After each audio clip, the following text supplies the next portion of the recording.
Meaning of dense. Dense. Dense. Dense. Dense.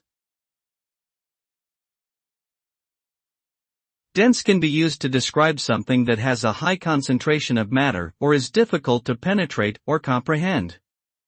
When referring to a physical object, density is a measure of how much mass is contained within a given volume. In mathematics, a set is called dense if it contains elements arbitrarily close to each other. Additionally, when used to describe writing, dense means that the text is packed with information or difficult to read due to complex sentence structures. Overall, the word dense suggests a high level of concentration or complexity.